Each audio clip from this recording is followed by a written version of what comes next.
प्रखंड संभालने का मौका मिला, आपने प्रखंड को भ्रष्टाचार का अड्डा बना दिया। आपको विधानसभा संभालने का मौका मिला, आपने उसमें निखार नहीं लाया, उसको भी भ्रष्टाचार का अड्डा बना दिया। कि प्रभास रंजन और चंदन सर अगर कुछ बोल दिया, एक तो जल्दी बोलता नहीं है, अगर बोल दिया तो ना नहीं हो सकता है कभी। बाकी लोगों के कैंडिडेट में तो कोई भीड़ वगैरह होता नहीं है, 2-4 लोग का भीड़ होता है। तो चलो भाई, प्रभास रंजन जी का आगमन वहाँ होने वाला है, पहले से ही वहाँ भीड़ लगा होगा, चलो इस भीड़ का थोड़ा फायदा उठा लेते हैं सोशल मीडिया पे। जहाँ बदलाव हुआ है वहाँ विकास हुआ है, इसलिए बदलाव आवश्यक है। प्रभास रंजन जी चिरैया विधानसभा के गढ़िया गांव में आज पहुंचे हैं। यहाँ पर कई दिनों से आपका लोगों से जनसंपर्क हो रहा है, यहाँ इस गांव में पहुंचे हैं, यहाँ की क्या मुख्य समस्या निकल कर सामने आई है? देखिए, इस गांव की सबसे बड़ी समस्या है वो पुल जो है, वो पुल नहीं होने के वजह से कई नेता आए गए यहाँ पर, पिछले 10-20 साल से वादा पे वादा किए हैं, लेकिन आज तक किसी ने अपने वादा को नहीं निभाया। तो पिछले 15-20 साल की क्या बात कहें, जब से आपका देश आज़ाद हुआ है अब की चिरैया विधानसभा में कोई काम ही नहीं हुआ है, अगर सही तरीके से देखा जाए तो ये समस्या बहुत बड़ी समस्या है यहाँ पर, जो लोगों को बहुत परेशानी का सामना करना पड़ता है। स्वास्थ्य संबंधी अगर कोई भी परेशानी अगर होती है तो उसमें 60-70 किलोमीटर इनको एक्स्ट्रा सफ़र करना पड़ता है लोगों को, तब जाकर स्वास्थ्य संबंधी सुविधाएं मिलती है। तो सबसे बड़ी समस्या यहाँ का पुल है। तो मैं इन लोगों को आश्वस्त भी किया हूँ और वादा भी किया हूँ कि अगर मुझे ये मौका मिलता है तो सबसे पहला कोई काम होगा तो यहाँ का पुल बनाने का काम होगा, उसके बाद ही कोई काम होगा। यहाँ के लोग ये भी कह रहे हैं कि जो यहाँ से जीत कर गए वो यहाँ दर्शन देने नहीं आए, क्या आपसे लोग कितनी उम्मीद रहे? कह रहे हैं कि अगर ये भी नहीं आए तो क्या? देखिए, मैं उस तरह का तो आदमी नहीं हूँ। पहली बात, मैं सिर्फ और सिर्फ जन सेवा के लिए राजनीति ज्वाइन किया हूँ, अपने सेवा और अपने स्वार्थ के लिए राजनीति ज्वाइन नहीं किया हूँ। तो मेरा उद्देश्य ही है कि समाज को एक विकसित बनाना, यहाँ चिरैया विधानसभा को एक मॉडल विधानसभा बनाना। मैं ये बोल भी रखा हूँ कि अगर मैं इनके बातों पे खरा नहीं उतरता हूँ, मैं अपने बातों पे खरा नहीं उतरता हूँ, तो दोबारा कभी इनसे वोट मांगने ही नहीं आऊँगा। तो मेरा एकदम फ़र्ज बनता है, दायित्व बनता है कि अगर ये मौका मुझे मिलता है तो सबसे पहला काम होगा यहाँ का पुल बनाने का काम, उसके बाद ही अगला कोई काम होगा। वाह, क्या गारंटी है सर आप बदल जाएगा तो? अब इस चीज़ का जब स्पष्ट कर दिए कि बदलने की कोई बात ही नहीं है। मैं शिक्षक हूँ, शिक्षक जो होता है कभी झूठ नहीं बोलता है। राजनेता तो आते रहते हैं जाते रहते हैं, आखिर किसी न किसी को तो मौका दीजिएगा आप लोग। आज तक वैसे लोगों को मौका देने का आप लोगों ने काम किया है जिसने कुछ किया ही नहीं। तो इसमें कहीं न कहीं से हमारा समाज, आप पत्रकार बंधु और हमारे जो भी मतदाता मालिक हैं वो भी दोषी हैं कि उन लोगों ने उनसे पूछने का काम नहीं किया है कि आपको मौका मिला तो आपने क्या किया। आपको पंचायत संभालने का मौका मिला, आपने पंचायत को भ्रष्टाचार का अड्डा बना दिया। आपको प्रखंड संभालने का मौका मिला, आपने प्रखंड को भ्रष्टाचार का अड्डा बना दिया। आपको विधानसभा संभालने का मौका मिला, आपने उसमें निखार नहीं लाया, उसको भी भ्रष्टाचार का अड्डा बना दिया। तो आपने किया क्या भाई?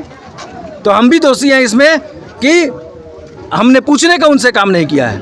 और कोई एक पढ़ा लिखा शिक्षाविद, एक युवा जिसके अंदर एक अपना विज़न है, जिसके अंदर एक काम करने की इच्छा है, अब उससे गारंटी की आप बात कर रहे हैं? ठीक है ना, बोल दिया यही काफ़ी है, जबान से निकल गया, सब लोग जानता है। पूरे पताही से आप जाकर पूछ लीजिए कि प्रभास रंजन और चंदन सर अगर कुछ बोल दिया, एक तो जल्दी बोलता नहीं है, अगर बोल दिया तो ना नहीं हो सकता है कभी।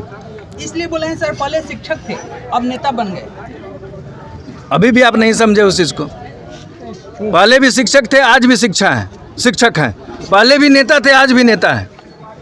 ठीक है ना, जब दिल्ली यूनिवर्सिटी में मैं था ना तो वहाँ भी नेता ही था।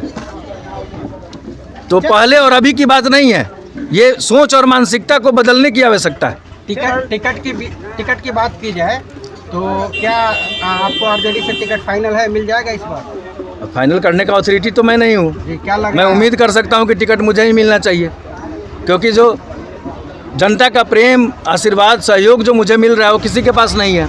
ऐसे भी बदलाव की आवश्यकता है, एक युवा को आने की ज़रूरत है, एक युवा शक्ति को आने की ज़रूरत है, पुराने चेहरे को बदलने की आवश्यकता है, क्योंकि सबको लोगों ने देख लिया है, परख लिया है। अब समाज को एक युवा चाहिए, तब जाकर बुजुर्गों का आशीर्वाद, उनका मार्गदर्शन और युवा का शक्ति जब तक नहीं मिलेगा तब तक आपके चिरैया को कोई नहीं निखार सकता।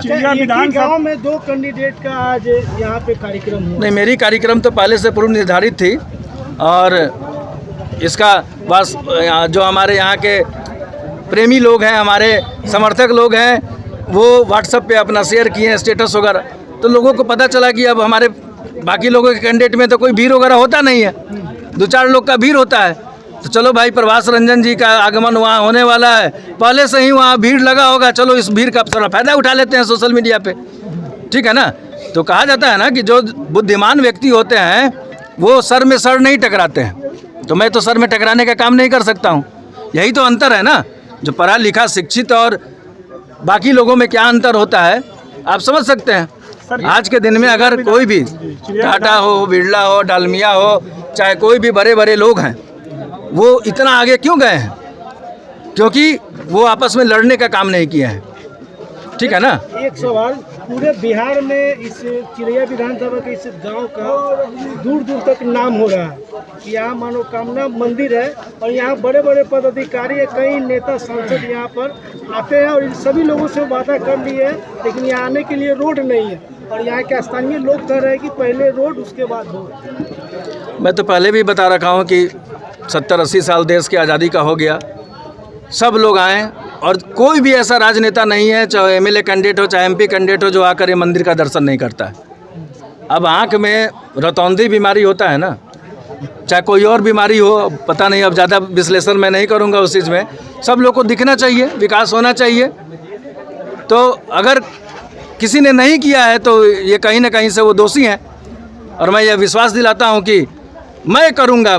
कौन किया क्या नहीं किया उससे मतलब नहीं है, उस चीज़ में मुझे नहीं पढ़ना है। सर, एक लाइन, बिहार के मुख्यमंत्री नीतीश कुमार विकास पुरुष कहे जाते हैं, लेकिन चिरैया विधानसभा में विकास नहीं हुआ, जिसको लेकर सारे लोग आक्रोश में हैं। आप आए हैं, आपसे लोग उम्मीद कर रहे हैं, लेकिन वजह क्या हुआ और कहाँ कमी रह गई जो चिरैया विधानसभा में विकास नहीं हुआ? क्या कहेंगे इस बारे में? देखिए, सही कैंडिडेट का चयन हमने नहीं किया, एक विज़न की कमी हुई, एक कैंडिडेचर जो होना चाहिए सो सही तरीके का होना चाहिए, ईमानदारी कूट कूट कर भरा होना चाहिए, उसका सोच अच्छा होना चाहिए, मानसिकता जो है सो संकीर्ण मानसिकता नहीं होना चाहिए। कैंडिडेट की बात कर रहे हैं तो वो तो पार्टी के आला कमान लोग तय करते हैं कि कैंडिडेट इनको बनाया। देखिए, पहले जो व्यवस्था था ना, वो आला कमान के पास सही बात नहीं पहुंच पाता था कि कौन कैंडिडेट सही है कौन गलत।